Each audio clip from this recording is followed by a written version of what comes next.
سفرة رمضان الحلوة ما بتبقاش حلوة من غير الكوبيبة الحلوة. يلا بينا اقول لكم على طريقة الكوبيبة الجميلة المقرمشة اللي انتوا شايفينها دي. يلا بينا على الطريقة والمقادير. هنحتاج كوبايتين برغل ناعم نغسلهم كويس، واول ما المية لونها يبقى صافي وحلو نروح حاطينها في بولة وعليهم كوبايتين مية فترة. المهم المية تبقى فوق البرغل بحاجة بسيطة تغطيه بس عشان ما نلاقيهوش معجن معانا.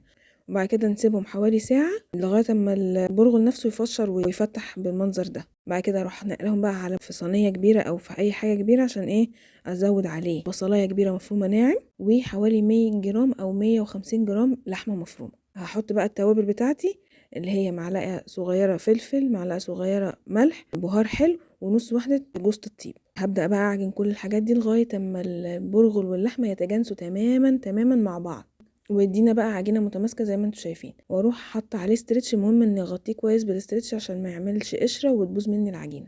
وبعد كده هحضر بقى اللحمه اللي بعصجها. هنحط معلقه كبيره سمنه ومعلقتين زيت، وازود عليهم بقى بقيه النص كيلو لحمه. اول ما اللحمه تتشوح هروح مضيفه عليها التوابل زي ما احنا متعودين. بحط ملح وفلفل وبابريكا وبهار حلو وحبه جوز الطيب. بعد كده احط بقى عصير البصل والفلفل ده على اللحم ونسيبهم على النار لغايه ما يستوي والميه تنشف تماما. بعد كده اروح قافله عليهم النار ومزوده حوالي حزمه بقدونس انا فرمها ناعم. نيجي بقى لطريقه عمايل الكوبيبه نفسها. هندهن ايدينا زيت وبعدين نبدا نحضر الكور بتاعتنا، بس نحاول قدر الامكان ان الكور كلها تبقى قد بعضها. ابدا بقى افتح الكور كده واروح حشياهم. ممكن تحطوا فيهم مكسرات بس انا ما بحبش احط فيها مكسرات. بعد كده بصوا بقى نبدأ نقفلها كويس بالشكل ده، اعمل لها بوس كده وتبقى شكل الكوبيبة. بعد كده في زيت غزير سخن اروح حاطه الكوبيبه بتاعتي واروح منزله درجه الحراره على الوسط لغايه ما تاخد معايا اللون الذهبي ده. الطريقه دي ما بتخليش الكوبيبه تطرى، وفي نفس الوقت الحمد لله هي ما بتفكش. بصوا بقى هي لونها ذهبي ازاي.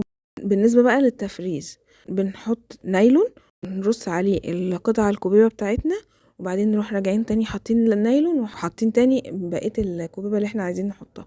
لو عايزين تحطوا صفوف فوق بعض وبس كده دخلوها الفريزر وطلعوها، هتلاقوها بتفك معاكم على طول اكنها طازه ولسه عاملينها. بصوا بقى هنا النسبه والتناسب ما بين الكراست بتاعتها والحشوه بتاعتها من جوه حلوه ومليانه. وبس كده، ما تنسوش بقى تقولوا لي ايه رايكم فيها لما تجربوها وتعملوا لنا سبسكرايب. وبالهنا والشفا.